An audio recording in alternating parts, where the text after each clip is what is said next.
पिछली बार जब हमने बात की थी एजुकेशन इन हिमाचल, तो उसमें सबसे इम्पोर्टेंट स्टेज मैंने बताई थी प्राइमरी शिक्षा।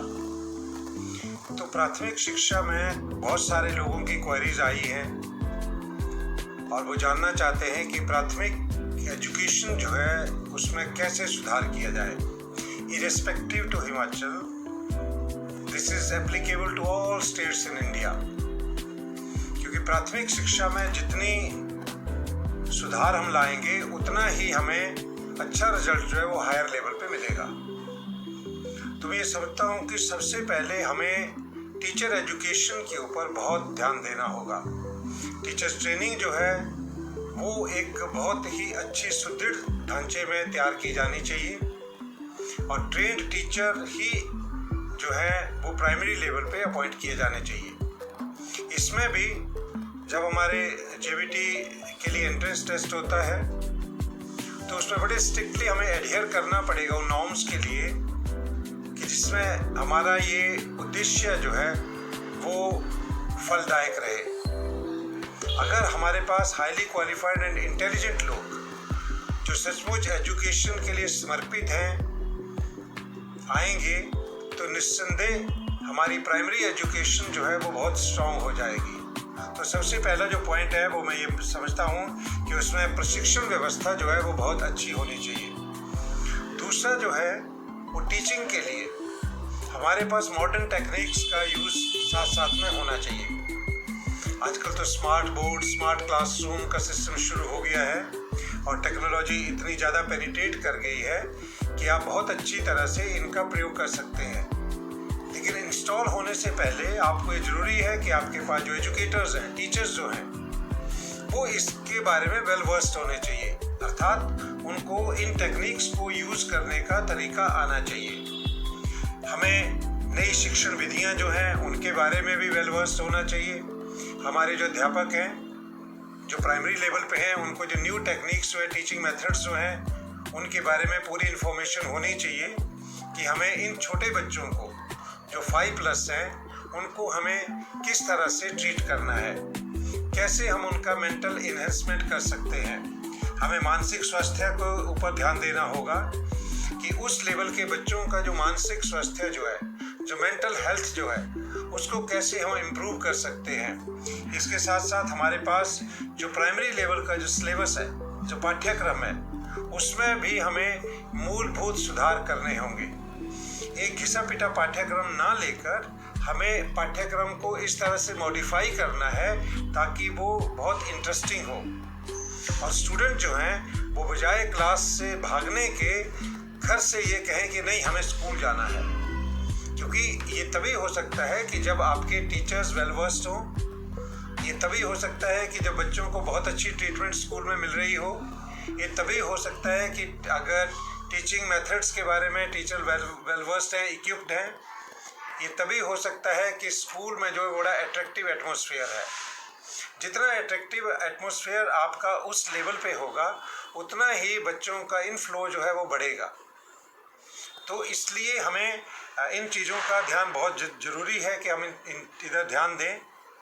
मतलब अच्छा प्रशिक्षण होना ज़रूरी है, हमें टेक्निक का प्रयोग करना ज़रूरी है, मेंटल हेल्थ के बारे में ध्यान देना ज़रूरी है, पाठ्यक्रम में सुधार करना ज़रूरी है, नियमित मूल्यांकन जो है वो भी होना उतना ही आवश्यक है।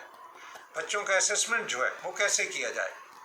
बच्चों का असेसमेंट जो है ना केवल रीडिंग के बारे में या राइटिंग के बारे में किया जाए बल्कि उनके अदर एक्टिविटीज़ जो हैं, सिंगिंग के बारे में भी हो सकता है, डांसिंग के बारे में भी हो सकता है, ऑरेटरी के बारे में भी हो सकता है। कौन बच्चा कितनी अच्छी तरह बोल सकता है, उसमें प्ले के बारे में भी हो सकता है कि कोई नाटक है, कोई प्ले करना है, उसके बारे में भी वो असेसमेंट हो सकता है।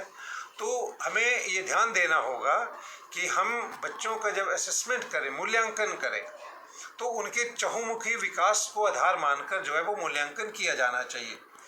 और ये बुनियादी ढांचा जो है स्कूल में अगर अच्छा होगा, अच्छे वहाँ पे क्लासरूम होंगे, टॉयलेट की सुविधा होगी, ड्रिंकिंग वाटर फैसिलिटी होगी, अच्छे प्लेग्राउंड्स होंगे और अच्छी वहाँ पे एक लाइब्रेरी होगी उस स्टैंडर्ड के लिए जिस स्टैंडर्ड के वो बच्चे हैं, तो निस्संदेह इंफ्रास्ट्रक्चर स्ट्रॉन्ग होने के कारण बच्चों को हम और अच्छी तरह जो है वो स्कूल्स में अट्रैक्ट कर सकते हैं। इसमें गुणवत्तापूर्ण सुधार जो है that is very important. Quality education, ना केवल हमें ये देखना है कि हम ज़्यादा बच्चों को अपने पास लाएं, बल्कि ये भी देखना है कि जितने भी बच्चे हमारे पास आ रहे हैं उनकी क्वालिटी एजुकेशन जो है उसको हम फोकस करें। कोई भी बच्चा पीछे ना रह पाए, वो किसी भी कास्ट का हो, किसी भी क्रीड का हो, किसी भी सोशल ग्रुप का हो, they all should be treated equally. हर बच्चे को मोटिवेट करने वाले टीचर्स, एजुकेटर हमें चाहिए। हर उस बच्चे को जो पीछे छूट रहा है उस बच्चे को कैचअप कराने के लिए, ताकि वो बच्चा उन बच्चों के समकक्ष आ जाए जो इंटेलिजेंट है या ज़्यादा इंटेलिजेंट है या जो आगे चले हुए हैं। क्योंकि इस लेवल से जब आप बच्चे तैयार करके देंगे प्राइमरी लेवल से, और जब वो 6th स्टैंडर्ड में जाएंगे तो आपके अगले जो टीचर्स हैं उनको ये महसूस होना चाहिए कि उनके पास आए हुए बच्चे सारे ही बच्चे बहुत इंटेलिजेंट हैं। ये अलग इशू हो सकता है कि वो कौन सी स्ट्रीम में आगे जाना चाहते हैं, वो कॉमर्स में जाना चाहते हैं बाद में, या साइंस स्ट्रीम में, या आर्ट्स में, लेकिन उनका जो मेंटल ग्रोथ जो है, जो मेंटल मेकअप जो है, उनकी मेंटल स्ट्रेंथ जो है वो सभी की बराबर होनी चाहिए। उनको सभी में हमें वो कैपेबिलिटीज़ डेवलप करनी है जो किसी भी एक अच्छे सिटीजन में होनी चाहिए। जब हम इस लेवल पे इन बच्चों में ये सब डेवलप करेंगे तो निस्संदेह हमारे पास बहुत अच्छे सिटीजन जो हैं वो तैयार होंगे। एक बहुत इम्पोर्टेंट चीज़ जो है वो participation of society, participation of parents and other groups is equally important. हमें स्कूल में, प्राइमरी स्कूल जितने भी हैं, हमें सोसाइटी में से ऐसे लोगों को वहाँ इनवाइट करना चाहिए जिनका अपना एक कैरेक्टर है, जिनका अपना एक रोल है और जो कंट्रीब्यूट लगातार कर रहे हैं सोसाइटी में। हमें पेरेंट्स को भी, चाहे वो मंथली मीटिंग हो या उसमें बाई मंथली मीटिंग हो या आफ्टर एवरी 15 डेज़ कोई मीटिंग हम बुला रहे हैं, तो उसमें पेरेंट्स को भी शामिल करना ज़रूरी है।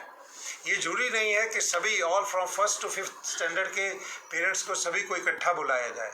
ये भी संभव है कि कभी हम किसी सैटरडे को, शनिवार के दिन या किसी अन्य दिन, महीने के आखिरी दिन भी हम किसी एक क्लास के बच्चे जो हैं उनके पेरेंट्स को बुला सकते हैं।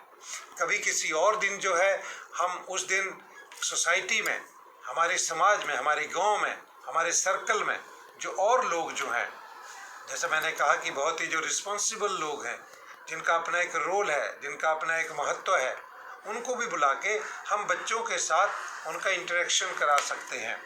जब ये सब चीज़ें होंगी, समुदाय भी साथ में भागीदार बनेगा, पेरेंट्स भी होंगे और टीचर्स भी इक्वली पार्टिसिपेट उसमें करेंगे, तो इंटरेक्शन जितना ज़्यादा होगा उतना ही टीचर्स में भी कॉन्फिडेंस बढ़ेगा और पेरेंट्स भी इस चीज़ को जान पाएंगे कि हमें अपने बच्चों की घर में भी किस तरह से देखभाल करनी है। नॉर्मली ये होता है कि पेरेंट्स ये सोचते हैं कि अब हमने बच्चे को स्कूल भेज दिया, अब ये सारी पढ़ाने की जिम्मेवारी जो है वो टीचर्स की है। ऐसा नहीं है, आज टाइम बदल गया है। आज मैं समझता हूँ कि सभी पेरेंट्स को ये सोचना चाहिए कि जितनी जिम्मेवारी टीचर की है उतने ही घर में पेरेंट्स की भी है। और आज वो सारे पेरेंट्स जिनके बच्चे प्राइमरी क्लास में या 1st या 2nd में जा रहे हैं, most of them are already good educated. अगर ज़्यादा हाईली क्वालिफाइड नहीं भी होंगे तो मैट्रिक या +2 लेवल के तो सभी हैं, तो वो भी अपने बच्चे की देखभाल कर सकते हैं और बड़ा इम्पोर्टेंट रोल जो है वो उसमें प्ले करेंगे। और मैं पेरेंट्स के लिए तो खास कर ये कहना चाहूँगा कि टीचर्स को फ्रीडम दीजिए, टीचर के ऊपर रिस्ट्रिक्शन मत लगवाइए। आप जितनी टीचर को फ्रीडम देंगे आपके बच्चे को बनाने की, क्योंकि टीचर एक कुम्हार की तरह है, उसके पास एक रॉ मटेरियल मिट्टी के रूप में, जैसे मिट्टी होती है कुम्हार के पास, वैसे ही वो बच्चा आता है जो कुछ नहीं होता उस समय। तो कुम्हार के पास भी जो मिट्टी आती है, उस मिट्टी से ही वो अलग अलग प्रकार के एक से एक सुंदर जो है वो बर्तन बना लेता है। लेकिन अगर हम कुम्हार के ही हाथ बांध देंगे, उसके दिमाग के ऊपर प्रेशर डालेंगे, तो फिर हम कैसे एक्सपेक्ट कर सकते हैं कि हमारे पास एक अच्छा कुम्हार जो है वो बेहतरीन और सुंदर बर्तन तैयार करके देगा। Same is applicable to the human beings. आप ये चीज़ को लेके चलें कि एज ए पेरेंट्स हमें अपने टीचर्स को बड़ा कॉन्फिडेंट भी फील कराना है उनको इनकरेज भी करना है हमें, और हमें ये जिम्मेवारी भी साथ में उनको महसूस करानी है कि देखिए हमने अपने बच्चों को आपके पास भेजा है और हम चाहते हैं कि आप इनको बहुत अच्छी तरह से the way you think is the best way to bring them up, आप उसको जो है अप्लाई करें। हम टीचर को अगर ये कह दें कि हमारे बच्चे को डांटना नहीं है, हम ये टीचर को कह दें कि आप बिल्कुल भी अगर बच्चे ने गलती भी की है तो भी उसे कुछ नहीं बोलना है, तो निस्संदेह फिर जो बच्चा तैयार होगा वो बहुत ही वेवर्ड होगा। हमें बच्चे को संस्कार देने हैं और संस्कार दोनों जगह से आएंगे, वो पेरेंट्स से भी आएंगे और स्कूल से भी आएंगे। पेरेंट्स का रोल यहाँ पे बहुत इंपॉर्टेंट है, क्योंकि बच्चा जो है वो 6 से 8 घंटे स्कूल होता है और बाकी टाइम जो है वो आप सोचिए कि वो घर में होता है और सोसाइटी में होता है। तो हम जो संस्कार बच्चों को देंगे, किसी भी बच्चे को जो संस्कार मिलेंगे घर में, चाहे वो बेटा हो या बेटी, उसका बहुत सारा नमूना हमें जो है फिर वो देखने को मिल जाता है।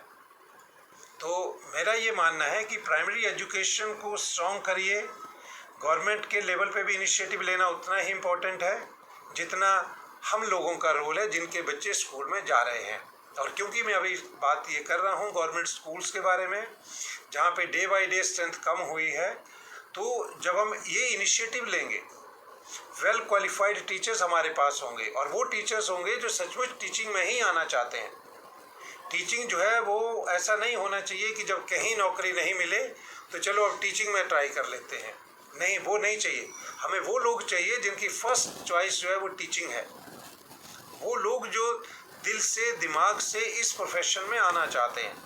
आपके पास 2 ऐसे प्रोफेशन हैं जिसमें आपको उन्हीं लोगों को आना चाहिए जो पैसे के लिए नहीं आ रहे हैं, those who are coming to contribute and to make the nation healthy. एक टीचिंग और दूसरा मेडिकल लाइन। मेडिकल लाइन में चाहे डॉक्टर्स हैं, नर्सेज हैं, वही लोग आने चाहिए जिनमें सेवा भाव है, और टीचिंग में वही आने चाहिए जिनको ये लगता है कि वो देश के लिए महान नागरिक तैयार कर सकते हैं। तो आज के लिए सिर्फ इतना ही कि हम प्राइमरी सिस्टम को, प्राइमरी एजुकेशन सिस्टम जो है उसको स्ट्रॉन्ग करें, जिससे कि हमारे पास अच्छे रिजल्ट जो है वो हायर लेवल पे आना शुरू हो जाए।